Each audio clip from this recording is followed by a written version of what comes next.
ਜਿਹੜਾ ਕਰਦਾ ਚਾਹੇ ਸਾਡਾ ਭਾਈਚਾਰਾ ਹੋਵੇ ਚਾਹੇ ਕੋਈ ਹੋਵੇ ਉਹਨੂੰ ਚੌਂਕ 'ਚ ਖੜਾ ਕੇ ਗੋਲੀ ਮਾਰੋ ਜਿਹੜਾ ਇੱਦਾਂ ਦੀ ਹਰਕਤ ਕਰਦਾ।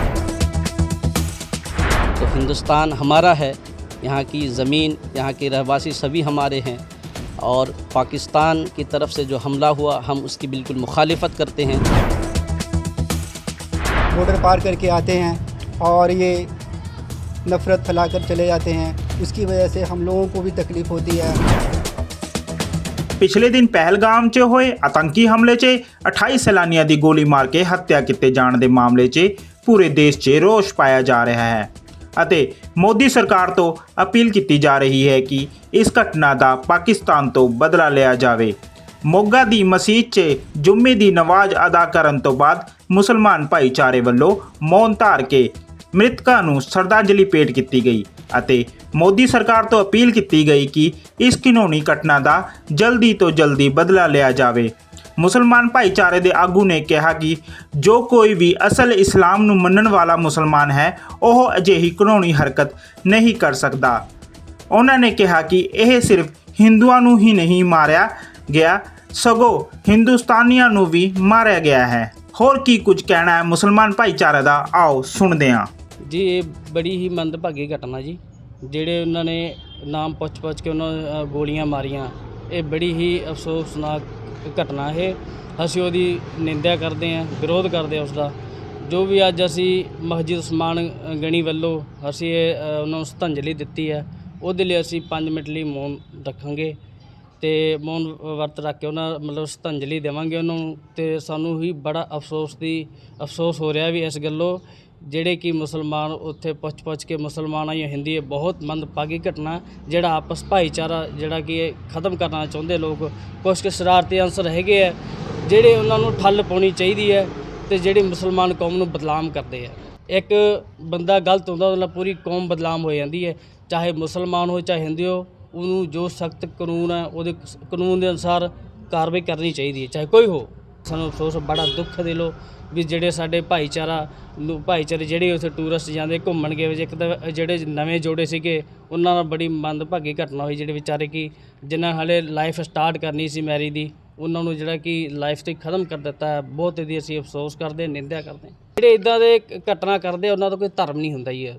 ਜਿਹੜੇ ਇੱਦਾਂ ਦੀ ਘਟਨਾ ਕਰਦੇ ਉਹਨਾਂ ਦਾ ਕੋਈ ਜਾਤਾਂ ਨਾਲ ਕੋਈ ਸੰਪਰਕ ਨਹੀਂ ਹੁੰਦਾ ਉਹਨਾਂ ਦਾ। ਉਹ ਤਾਂ ਇੱਕ ਗਲਤ ਭਟਕੇ ਹੋਏ ਇਨਸਾਨ ਹੁੰਦੇ ਜਿਨ੍ਹਾਂ ਅੰਦਰ ਇਨਸਾਨੀਅਤ ਹੁੰਦੀ ਨਹੀਂ, ਜਿਹੜੇ ਕਿ ਆਪਦੇ ਭਾਈਚਾਰੇ ਨੂੰ ਖਤਮ ਕਰਦੇ ਆ। ਅਤੇ ਕੁਛ ਜਿਹੜੇ ਆਪਸ ਦੇ ਵਿੱਚ ਦੰਗੇ ਕਰਾਉਂਦੇ, ਉਹਨਾਂ ਦਾ ਮਕਸਦ ਹੀ ਹੁੰਦਾ ਦੰਗੇ ਕਰਾਉਣਾ ਅਤੇ ਆਪਸ ਭਾਈਚਾਰੇ ਨੂੰ ਖਰਾਬ ਕਰਨਾ, ਅਤੇ ਉਹਦੀ ਅਸੀਂ ਨਿੰਦਿਆ ਕਰਦੇ। ਇੱਦਾਂ ਦਾ ਹੋਣਾ ਨਹੀਂ ਚਾਹੀਦਾ। ਜਿਹੜਾ ਕਰਦਾ ਚਾਹੇ ਸਾਡਾ ਭਾਈਚਾਰਾ ਹੋਵੇ ਚਾਹੇ ਕੋਈ ਹੋਵੇ ਉਹਨੂੰ ਚੌਂਕ 'ਚ ਖੜਾ ਕੇ ਗੋਲੀ ਮਾਰੋ ਜਿਹੜਾ ਇੱਦਾਂ ਦੀ ਹਰਕਤ ਕਰਦਾ। जी मैं यही कहूँगा कि पहलगाम में जो हमला हुआ है, आज हम सभी यहाँ इकट्ठा होकर उस हमले की बिल्कुल मुखालिफत करते हैं और आतंकवाद ने जो हमारे हिंदू भाइयों के साथ आतंकवादी की है हम उसकी मुखालिफत करते हैं और हम हुकूमत से ये इल्तिजा करते हैं कि आतंकवादी को इसके मुतालिक जल्द से जल्द सज़ा देनी चाहिए।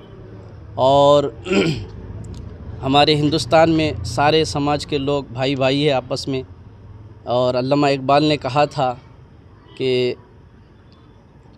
आपस में मज़हब नहीं सिखाता, आपस में बहर रखना, हिंदी है हम वतन है हिंदुस्तान हमारा। तो हिंदुस्तान हमारा है, यहाँ की ज़मीन, यहाँ के रहवासी सभी हमारे हैं और पाकिस्तान की तरफ से जो हमला हुआ हम उसकी बिल्कुल मुखालिफत करते हैं। पाकिस्तान मुर्दाबाद, हिंदुस्तान ज़िंदाबाद। बड़ी ही शर्मनाक घटना है।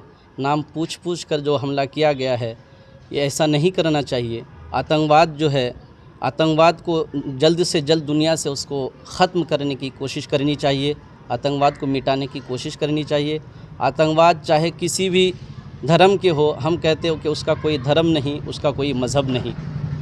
इसलिए हमारे हिंदू भाइयों के साथ जो भी हुआ है हम उसकी बिल्कुल मुखालिफत करते हैं। यकीनन जो है इसके ज़रिए से हमारे हिंदू, सिख, ईसाई आपस में जो है इनके दरमियान जो है नफ़रत फैलाने की कोशिश की जा रही है।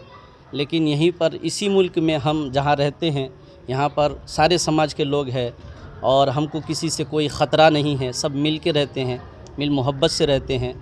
लेकिन हर जगह कहते हैं ना पाँचों उंगली बराबर नहीं होते, तो हर जगह कुछ ना कुछ ऐसे लोग होते हैं जो आतंकवादी से ताल्लुक़ रखते हैं, तो हम यही कहेंगे कि ऐसे लोगों को कड़ी से कड़ी सज़ा देनी चाहिए। जी, इन्हीं लोगों की करतूत की वजह से आज मुसलमानों को नफ़रत की निगाह से देखी जाती है, लेकिन हम ये कहेंगे कि मुसलमान अगर सही माने में मुसलमान है तो वो आतंकवाद नहीं हो सकता। ये बहुत शर्म वाली बात है और दुख भरी बात है।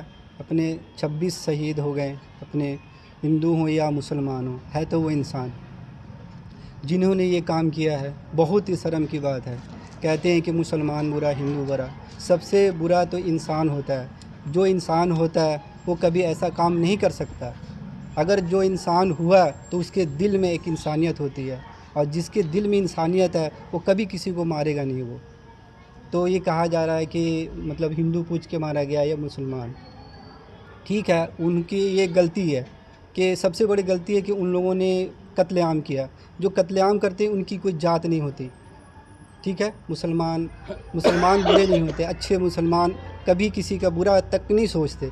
तो मारने की तो दूर की बात है, कत्लेआम की तो दूर की बात है।